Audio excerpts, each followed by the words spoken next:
Ever wondered what it might be like to be a soldier who refuses to fight? Meet Desmond Doss.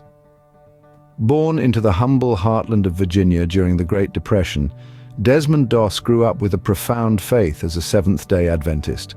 This faith would shape his life in ways he could never have imagined. As a boy, Doss saw a poster depicting Cain standing over Abel's lifeless body and made a vow to never take another life. Fast forward to the tumultuous era of World War II.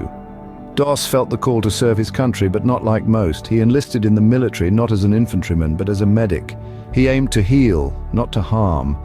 His goal was to save lives, not to take them. His faith was not left at home. Doss carried it with him, even into the barracks. He was the guy who would kneel by his bunk praying, oblivious to the jeers and boots thrown his way. He was the soldier who pulled out a small Bible, a gift from his wife, and read it during his downtime. He was the man who refused to train on Saturdays, the day he believed to be the Lord's Sabbath. His comrades didn't understand. They saw a man who wouldn't eat meat, who wouldn't train on Saturdays, who wouldn't carry a gun. They saw a soldier who wouldn't fight, and it frustrated them. They taunted him, harassed him, and ridiculed him. But Doss stood firm in his faith and principles. His superiors were baffled. What do you do with a soldier who refuses to fight? They tried to discharge him, declaring him unfit for military service. But Doss was unwavering. He wanted to serve his country, but in his own way. He told them, "I'd be a very poor Christian if I accepted a discharge implying that I was mentally off because of my religion. I'm sorry, gentlemen, but I can't accept that kind of a discharge." With a soldier unwilling to fight, the military was at a loss, yet Doss was determined to serve his country, but on his own terms. Doss's faith was put to the test when he was sent to Guam. Here on this Pacific island, Doss encountered his first real taste of combat. The battlefield was a formidable adversary filled with a well-entrenched enemy and hazardous terrain. Yet it wasn't just the enemy that Doss had to contend with. His own comrades, those who were supposed to fight alongside him, were often his greatest challenge. In the midst of gunfire and grenades, Doss stood unarmed. He had chosen the role of a medic, a healer amidst the chaos. His refusal to carry a weapon, however, was not well received by his fellow soldiers. They labeled him a liability, a burden they would have to protect. Some even threatened his life, promising to eliminate him themselves once they faced the enemy. To the men of his unit, Doss's refusal to kill was an act of cowardice. They didn't understand his unwavering commitment to his faith, his belief in the sanctity of life. Yet Doss was not deterred by their threats or their ridicule. He remained steadfast in his belief, insisting that he was there to save lives, not take them, and save lives he did. On the battlefield of Guam, Doss began to demonstrate his courage and his commitment. He didn't shy away from danger. Instead, he ran towards it, tending to the wounded, pulling the injured to safety. His fellow soldiers watched as he risked his own life time and time again to save theirs.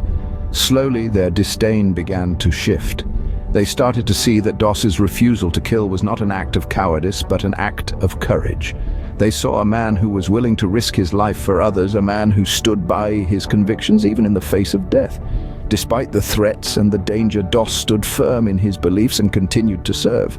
His actions in Guam were just the beginning, a testament to his faith and his courage. Little did they know the greatest test of Doss's faith was yet to come. In April 1945, Doss's faith and courage were put to the ultimate test at the Battle of Okinawa. The 77th Division, including Doss, had landed on Okinawa after intense engagements in Guam and Leyte. The Japanese were entrenched all over the island, ready to defend their ground with everything they had. Standing between the Americans and their objective was the Maida Escarpment, a 400-foot cliff that bisected the island. The first 360 feet of the escarpment was a steep, rugged climb. The final 40 to 50 feet, however, was a sheer face, a vertical wall that would test both the physical and mental strength of the soldiers. The escarpment was a fortress honeycombed with multi-story caves, tunnels, and gun emplacements. The Americans would have to wrest control of this formidable terrain from a well-entrenched and often camouflaged enemy. Doss, the lanky medic, had a suggestion for his comrades before they embarked on this dangerous mission. He suggested to Lieutenant Goronto, "I believe prayer is the best lifesaver there is. The men should really pray before going up." Doss was always praying or reading his Bible. He was different, a devout Seventh-day Adventist who had faced ridicule and even threats for his faith and his refusal to carry a weapon. But he stood firm, unyielding in his beliefs. His suggestion of prayer might have raised eyebrows among his fellow soldiers, but it was a testament to his unwavering faith. He believed in the power of prayer to protect and guide, even in the face of imminent danger. He was not suggesting to shirk their duty, but to seek divine assistance for the difficult task ahead. As they prepared to ascend the Maida escarpment, Doss's comrades would not only face the enemy but also their own fears. Doss too would face his own challenges, the skepticism of his comrades, the threat of bullets and shells, and the fear of what awaited them at the top of the escarpment. But he was ready to meet these challenges head-on. He had his faith, his courage, and his unshakable belief in the sanctity of life to guide him. On that battlefield, Doss would not only face the enemy but also his own fears and the skepticism of his comrades. In the midst of battle, unarmed and under fire, Doss became an unlikely hero. Despite the relentless gunfire and the constant threat of death, Corporal Desmond Doss remained steadfast in his belief. Without a weapon to protect himself, Doss was a vulnerable target, yet his courage never faltered. During the Battle of Okinawa, Doss's bravery was nothing short of extraordinary. The Maida escarpment, a daunting 400-foot cliff, was a battleground filled with peril. The enemy was entrenched in caves and tunnels, their positions well camouflaged. The terrain was as much an adversary as the enemy soldiers. But Doss, with his unwavering faith and indomitable spirit, faced the challenge head-on. Refusing to bear arms did not mean Doss was any less of a soldier. In fact, his refusal to kill made his actions even more heroic. He was a medic, a healer amidst the chaos of war. He ventured into the line of fire not to take lives, but to save them. Pulling his wounded comrades from the battlefield, Doss risked his own life time and again. On one remarkable occasion, Doss remained behind after his unit had retreated, single-handedly saving the lives of 75 men.